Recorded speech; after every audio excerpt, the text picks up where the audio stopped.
Hello there and welcome in to the Career Competitor Podcast with me, Steve Mellor. And as always, we are the show that seeks to light that competitive fire within you in order to jumpstart or optimize your career. Really excited today to have a conversation all about wealth and our legacy.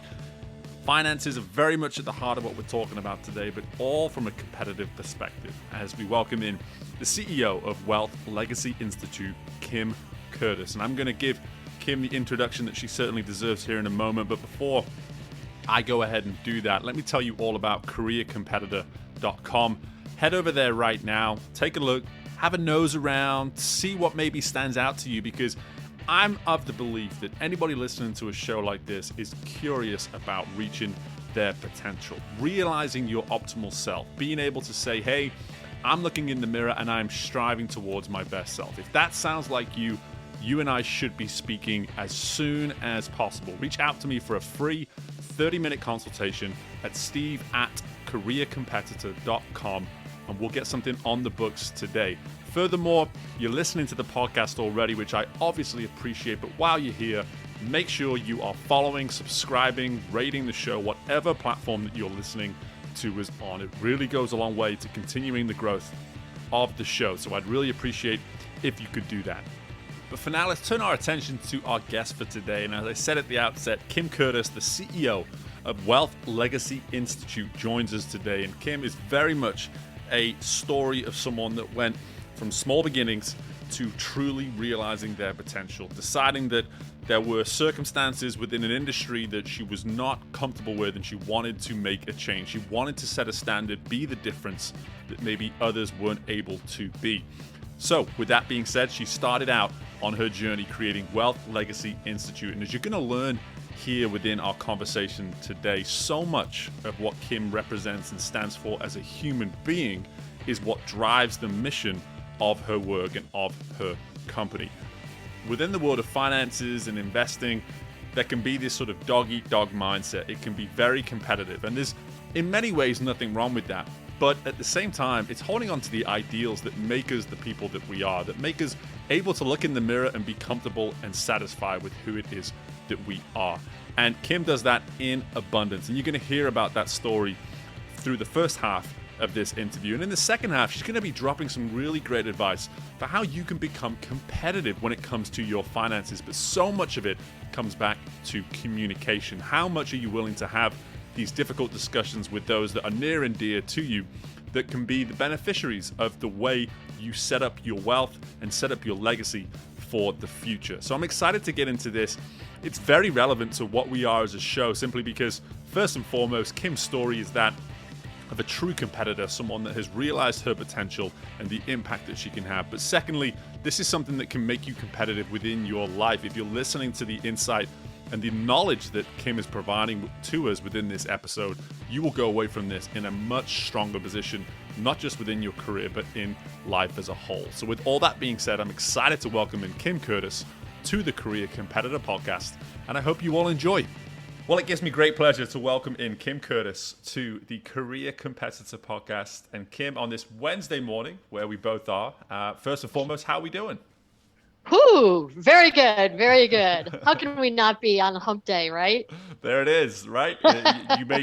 you make hump day what you want to make it, and we're coming into this with excitement and energy, and I'm just very, me personally, I always love hearing from people that have very much forged their own path. And so much about your story, Kim, that I'm so excited to get into here is about an individual that frankly has forged their own path. And you've created so much of the success that you have. So before we start to maybe rewind a little bit and bring people up to where you are today, why don't we start with exactly that, where you are today, what it is you're doing today, so just introduce yourself properly to all our listeners. Yeah, happy to do that. Thanks. So I am a CEO of a wealth management firm in Denver, Colorado.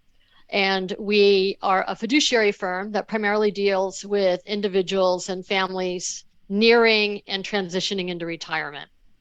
And the nature of my work, it's, money is a stressful thing. Mm-hmm. And so to get people through that transition, and then after retirement, you may have all the money in the world, but have a failed retirement.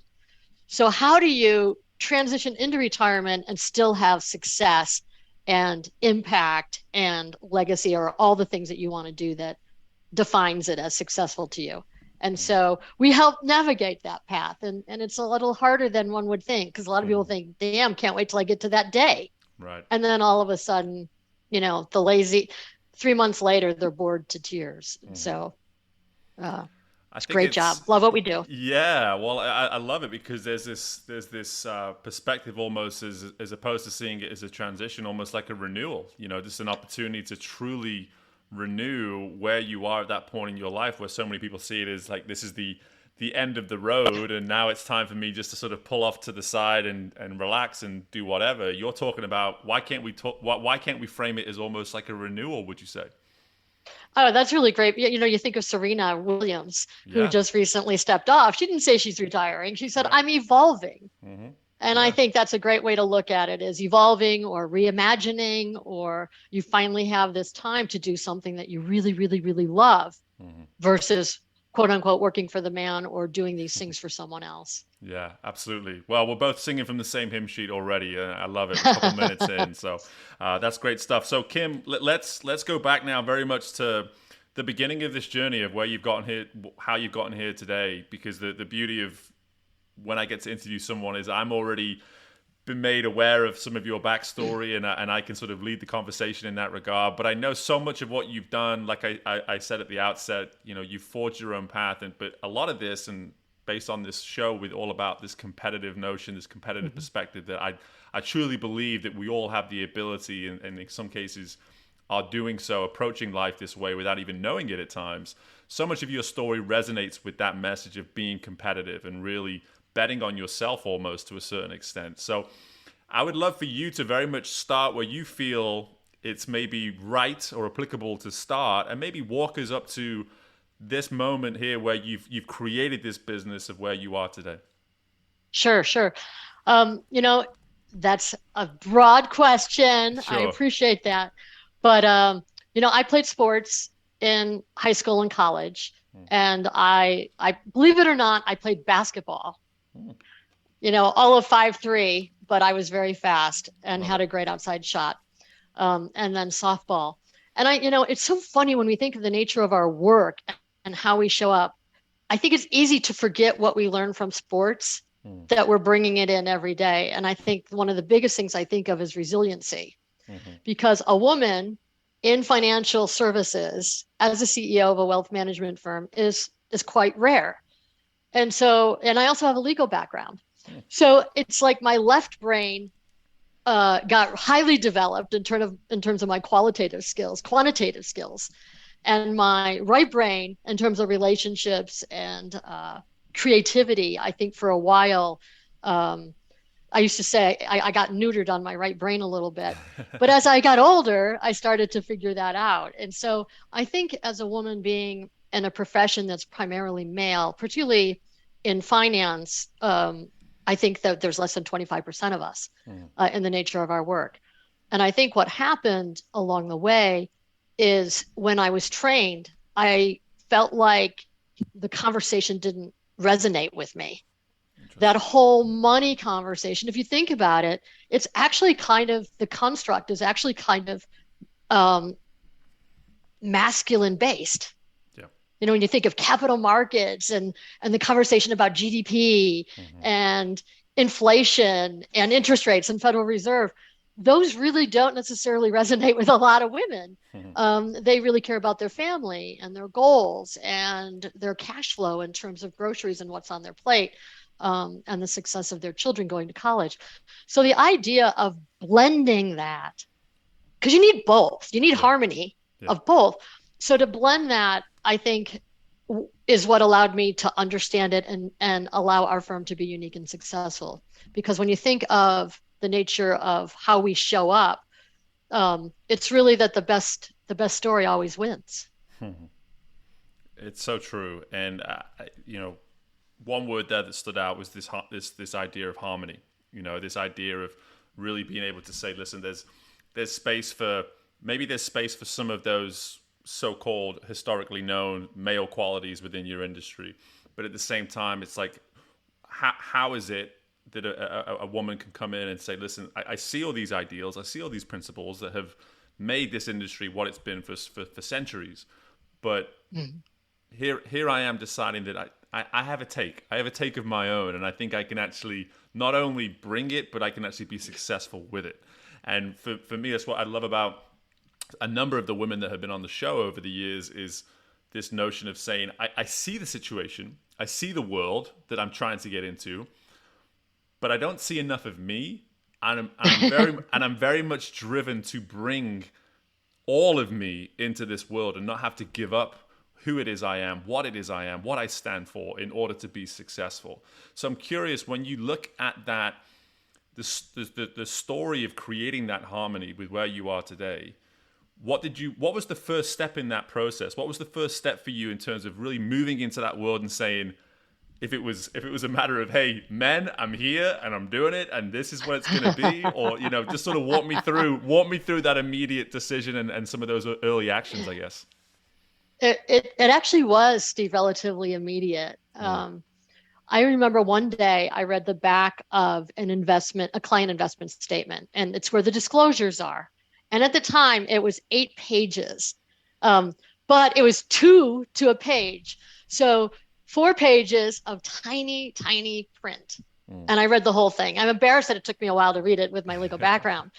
And I'll never forget that as I read it, all these disclosures on conflicts of interest, 12B1 fees, trade fees, separation fees, all these fees coming out and the role that I played.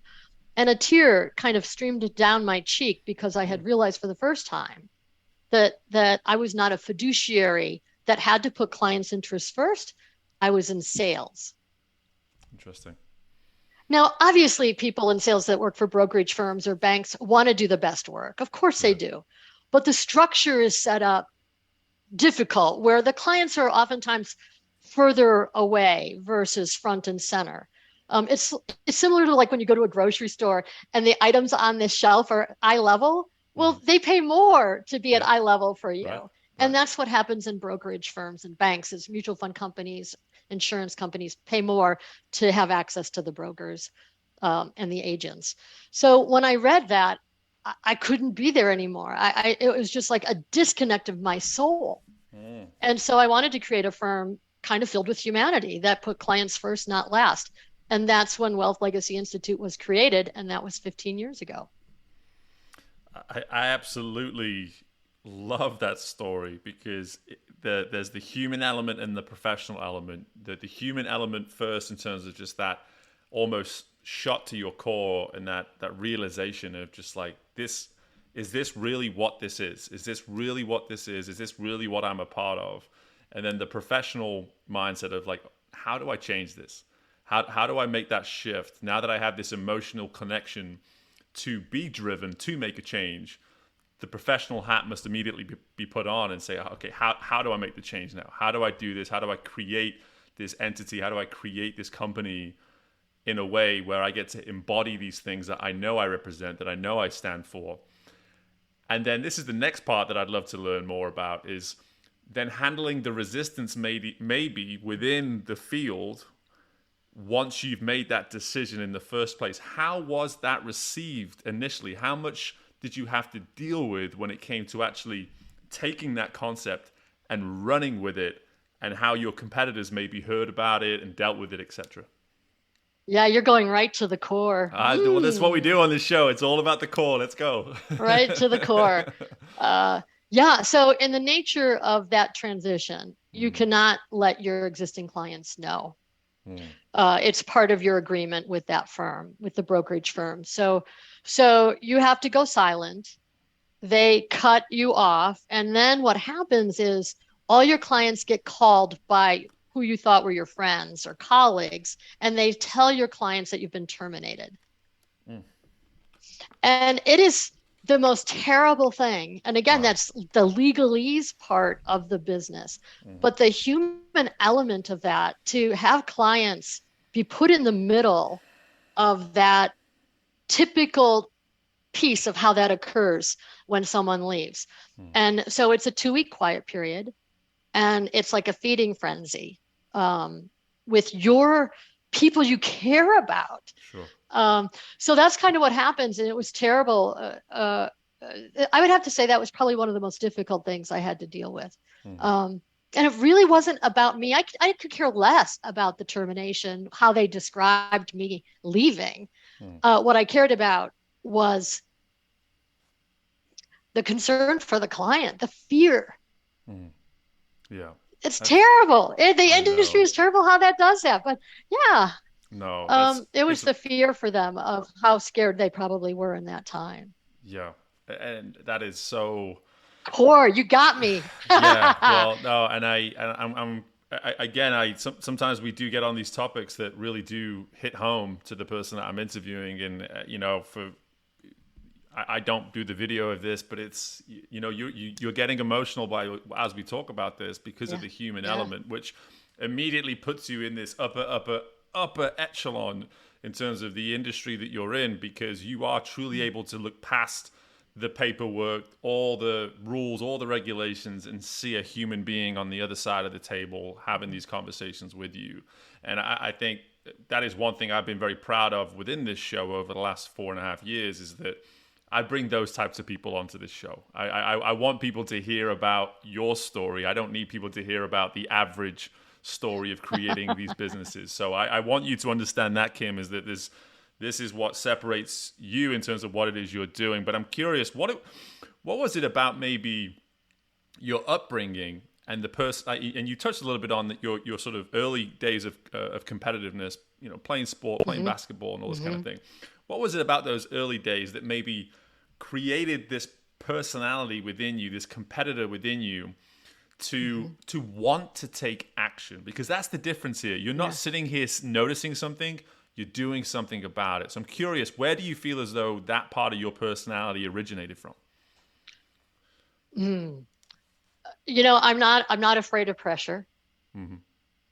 I stress in the nature of capital markets and the work that we do. I can handle stress pretty easily. And I understand, and this is also big entrepreneurial. When you play sports and you get, and even as an adult and you get a coach, to be able to handle criticism, constructive criticism in a way that allows you to improve, I think is really, really important, because as entrepreneurs, it's up to you every day to show. You can't have a bad day because it affects your income. So it's not like working and you still get a paycheck, whether you choose to work that full day or not. But as an entrepreneur, if you're not growing, you're dying. And so how do you stay A+?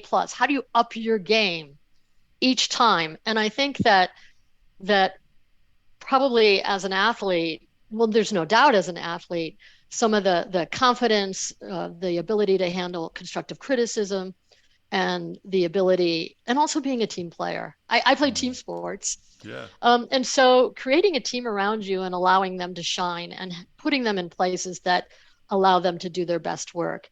I'm not threatened by any of that. So our team is A+, because the way they show up, they're allowed to lead. And I don't need to be that front and center. It's fun sometimes. Sure. I have to. But I think more than anything, as a captain of a lot of those sports that I played, I can inspire really well. I can get the team back on track when, we have a bad play or something doesn't work in our favor. Yeah. This all resonates with me because I was that same team player. And one thing I do here as well is that, you're not talking about the points that you scored or the rebounds that you got or anything like that. You're talking about how the team performed, how you were able to influence the team, how you're able to bring the best out of those around you. And I think that has obviously is serving you so well at this point, and through some of those significant transitions in your career as well. And it is something about this show that's always fun to see where your roots began when it comes to those sort of things. And I'm really curious as well, something that you're really alluding to here is that of collaboration. It's always a topic that I like to get into. Like what does typical collaboration look like within the world that you're working within now? Yeah, oftentimes it's other practitioners. estate planning attorneys, insurance professionals, the tax CPA. And so our job is to actually coordinate that team and allow the client to kind of be the head and still in control. Because I think what happens is there's language in all of those industries that alienate clients, make them feel not very smart. And, and so our job is to explain as we're all at the table and paraphrase so that the client, one, stays at the head of the table in control. They have all of their team members present, but to translate what the other practitioners are saying so that the professional feels like they understand and they're willing to take action.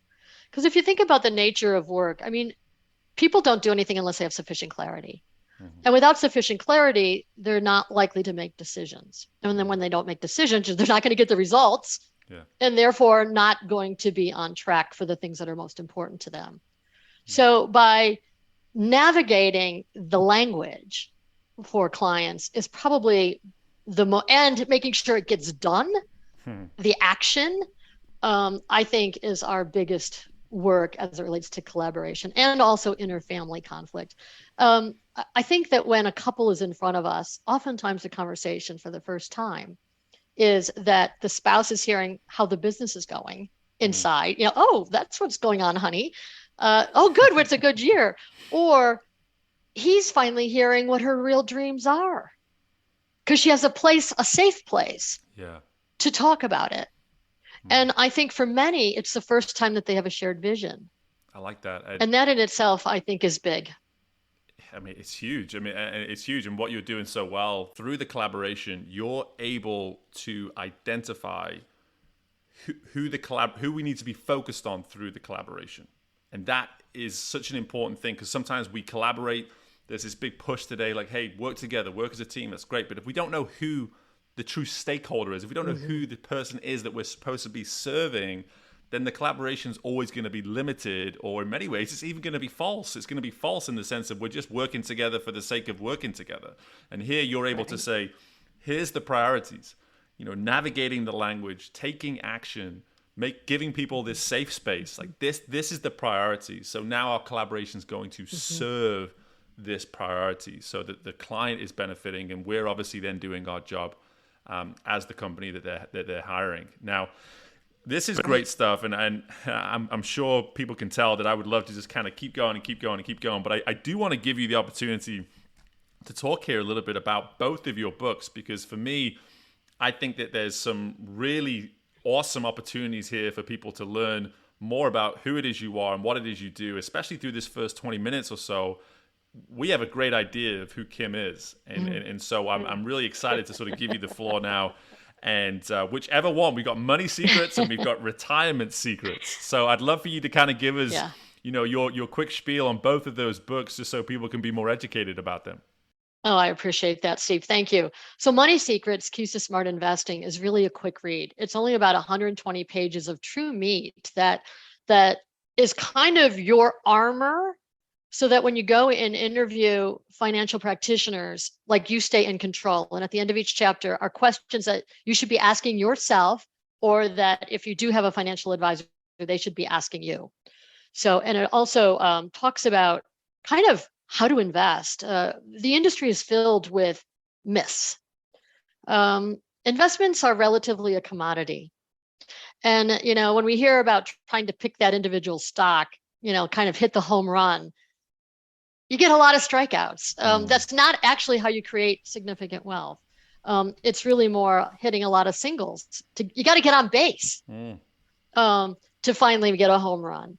And so if you take investing as something that's not sexy and have it more as globally diversified, low cost indexing type investments with science, then you're likely to have an end game that's more in line with you.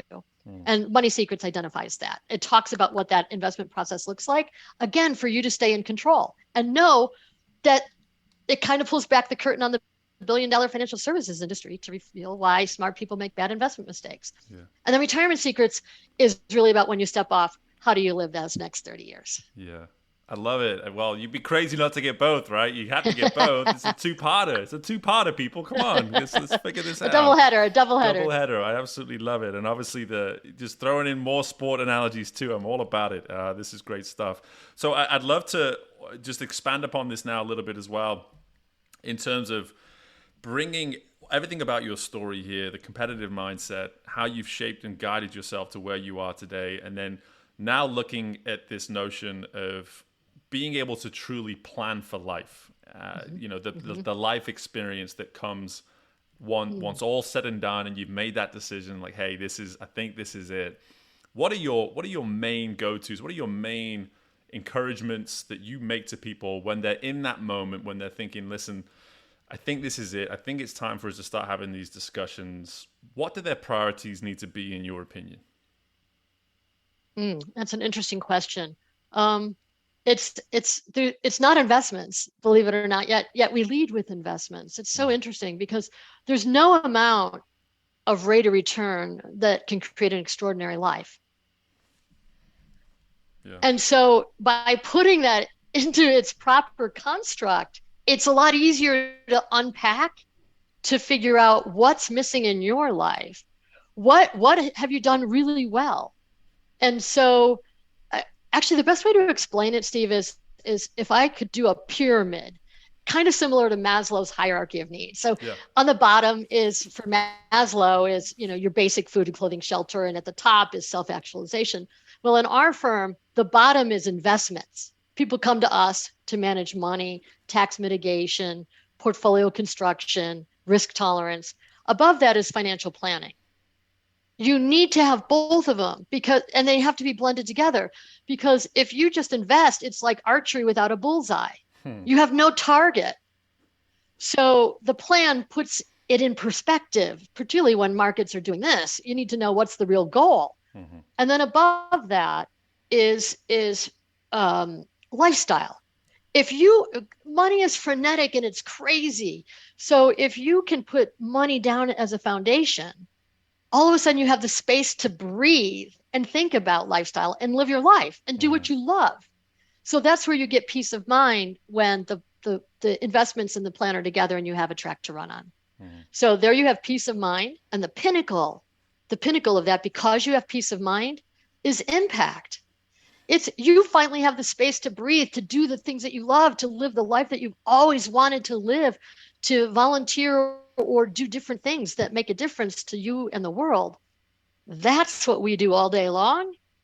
That's why I love what we do. And that's why I didn't do well at that other firm or in the beginning of my career in finance, because it never aligned. Yeah. It was investments. It was whatever. And it's like, it just didn't add up. Yeah.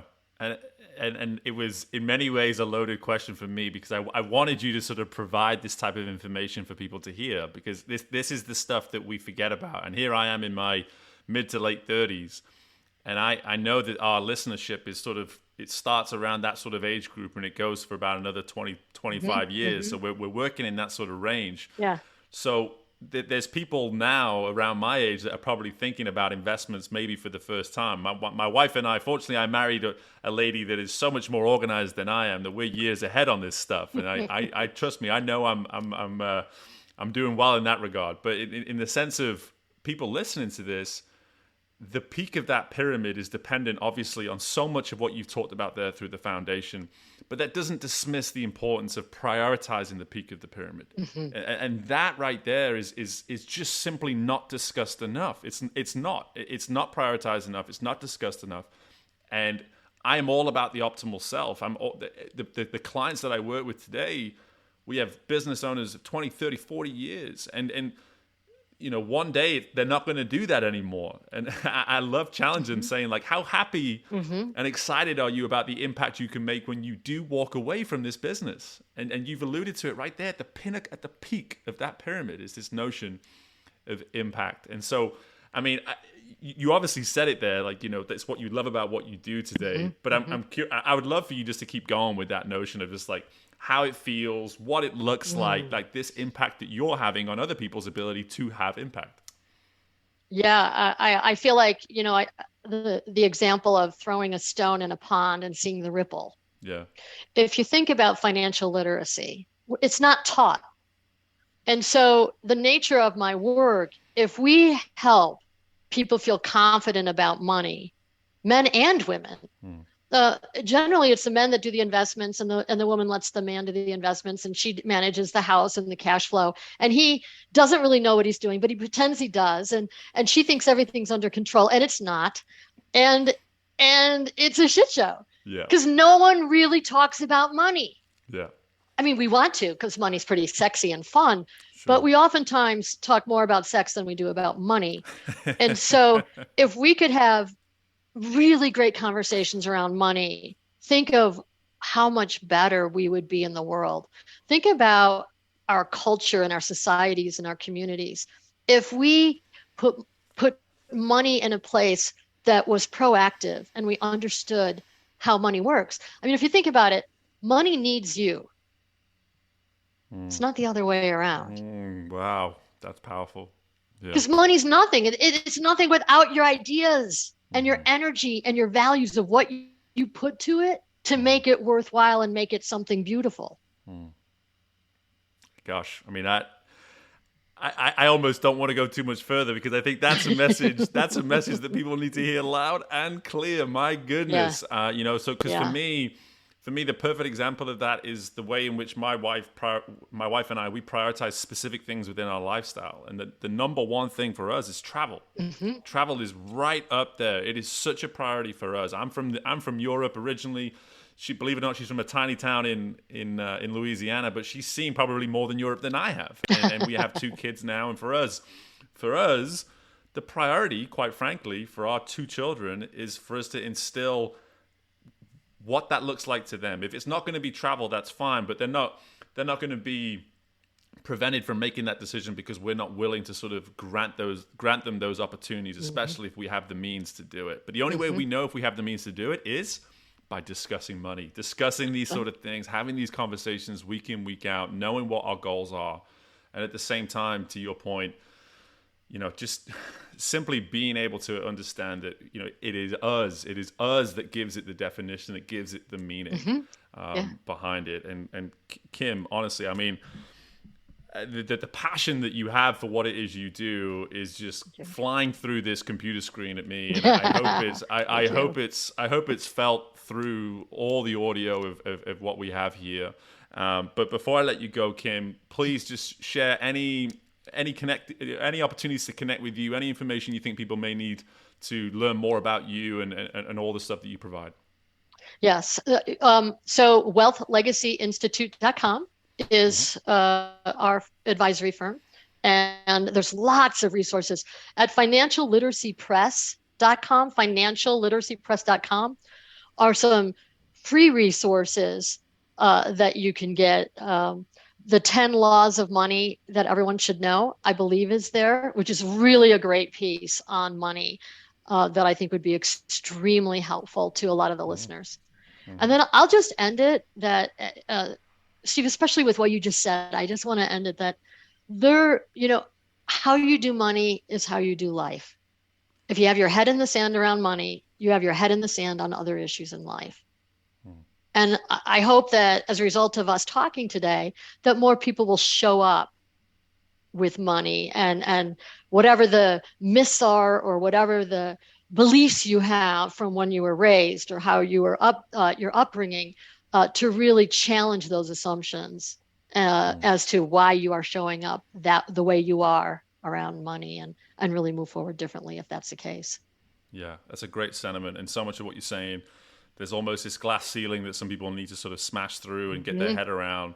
But the beauty of this is you're hearing this from a person who's made a life for herself in her industry of smashing glass ceilings and really paving her way and doing what it is you're doing. And Kim, I consider this an absolute pleasure to have this opportunity to be able to speak with you here this morning. And just thank you so much for your generous time, your insight.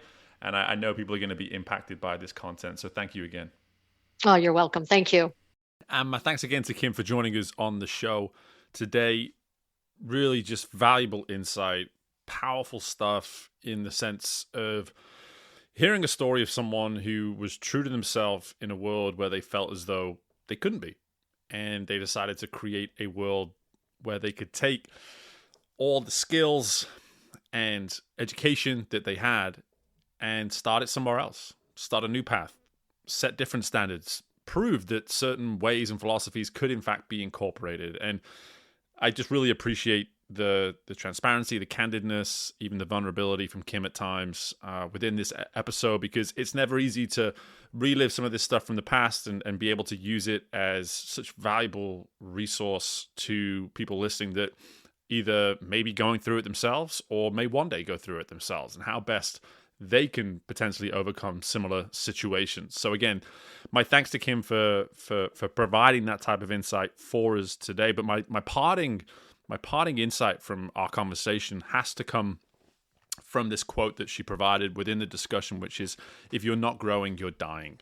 And it sounds quite abrupt, very intense, but at the same time, that's kind of what we're about as a show. You know, that's what Career Competitor is, striving towards the optimal self. The irony of it is that we never really get there. We never get to the best version of ourself, in my opinion. In terms of our true potential, we can always be striving and working towards it, always leaving room for growth. And when you look at both Kim's perspectives from a financial side and also just from a human side, you can tell that whether it be professionally or personally, she is constantly striving. She's trying to grow.